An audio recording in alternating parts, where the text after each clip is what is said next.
Vous ouvrez une application gratuite. Aucun paiement.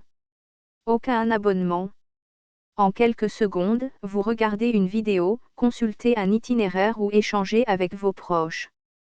Pourtant, l'entreprise qui vous offre ce service peut valoir des dizaines ou des centaines de milliards. Alors, où se trouve la transaction? Elle existe, mais elle ne ressemble pas à un passage en caisse. Dans cette vidéo, nous allons démonter 4 moteurs, la publicité, l'attention, le freemium et les effets de réseau. Et vous verrez pourquoi la phrase « si c'est gratuit, vous êtes le produit » contient une intuition utile, mais décrit très mal ce qui est réellement vendu. Commençons par une distinction. Le prix payé par l'utilisateur peut être nul, alors que la valeur créée est immense. Une place publique est gratuite pour celui qui la traverse, mais très intéressante pour celui qui veut y installer une affiche. Une application suit la même logique à une échelle mondiale. Elle rassemble des personnes, mesure des interactions et organise des emplacements où une entreprise peut présenter un message. Le service gratuit n'est donc pas forcément un cadeau. C'est souvent l'infrastructure nécessaire pour réunir une audience suffisamment nombreuse, régulière et mesurable. Le premier moteur est la publicité. Nuance importante, la plupart des grandes plateformes ne remettent pas simplement un fichier contenant votre identité à chaque annonceur. Elles vendent plutôt la possibilité d'afficher un message devant une catégorie d'utilisateurs ou dans un contexte précis.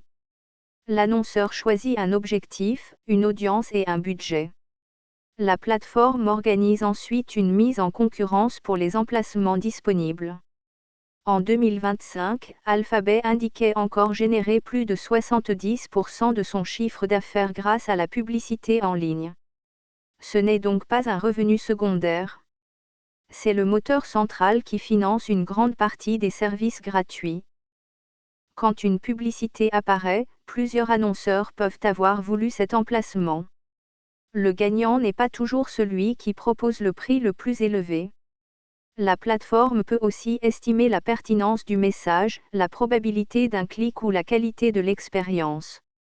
En une fraction de seconde, elle arbitre entre revenus immédiats et risque de fatiguer l'utilisateur. Trop peu de publicité et elle gagne moins. Trop de publicité et les utilisateurs partent.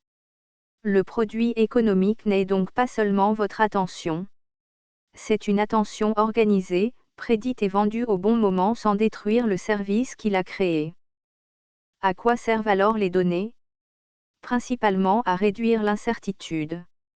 Si une plateforme connaît les contenus que vous regardez, les recherches que vous effectuez ou les publicités que vous ignorez, elle peut estimer ce qui retiendra votre attention ensuite. Cette prédiction rend l'emplacement publicitaire plus utile pour l'annonceur. Mais elle soulève aussi des questions de vie privée, de consentement et de transparence. Une étude commandée par la Commission européenne décrit d'ailleurs un écosystème complexe où les individus doivent naviguer entre de nombreux acteurs pour contrôler les publicités qu'ils reçoivent. La donnée n'est pas seulement une matière première. C'est un outil de décision. Le deuxième grand moteur est le freemium.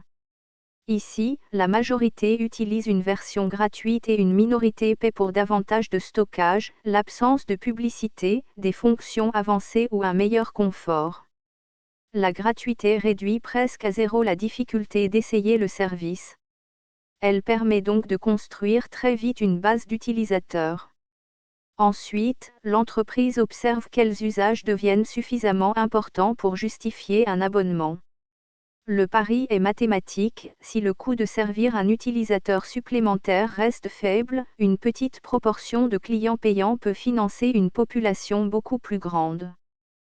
Le troisième moteur est l'effet de réseau. Une application de messagerie vide ne vaut presque rien. Elle devient utile lorsque vos proches y sont déjà. Une place de marché attire des acheteurs parce qu'elle contient des vendeurs, et des vendeurs parce qu'elle contient des acheteurs. Dans ces systèmes, offrir gratuitement l'accès au début peut être une stratégie de construction. L'entreprise accepte de perdre de l'argent sur les premiers utilisateurs pour rendre le réseau plus utile, puis plus difficile à quitter. La valeur ne vient plus seulement du logiciel. Elle vient de toutes les personnes qui ont choisi le même endroit. Cela signifie-t-il que toute application gratuite est mauvaise? Non.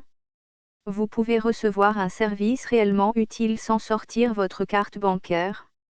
Mais le coût ne disparaît pas, il change de forme. Vous pouvez payer avec du temps publicitaire, avec des limitations, avec une dépendance au réseau ou avec la collecte de signaux sur votre comportement. Le bon réflexe n'est donc pas de rejeter automatiquement le gratuit. C'est d'identifier l'échange. Qu'est-ce que l'entreprise doit obtenir pour continuer à financer le service? Et qu'est-ce qui se passerait si cette source de revenus disparaissait demain? Pour comprendre n'importe quel service gratuit, posez 4 questions. Premièrement, qui paie réellement? Des annonceurs, une minorité d'abonnés, des vendeurs ou un autre produit de la même entreprise. Deuxièmement, quelle ressource rare est organisée? Votre temps, une place dans un classement, l'accès à un réseau ou une prédiction sur un comportement. Troisièmement, qu'est-ce qui devient plus précieux à mesure que le nombre d'utilisateurs augmente? Enfin, quel comportement la conception du service encourage-t-elle? Ces 4 réponses révèlent souvent davantage que la page de prix. Une application gratuite ne vaut pas des milliards malgré sa gratuité. Elle peut valoir des milliards grâce à la manière dont cette gratuité rassemble une audience, réduit la friction et construit un réseau.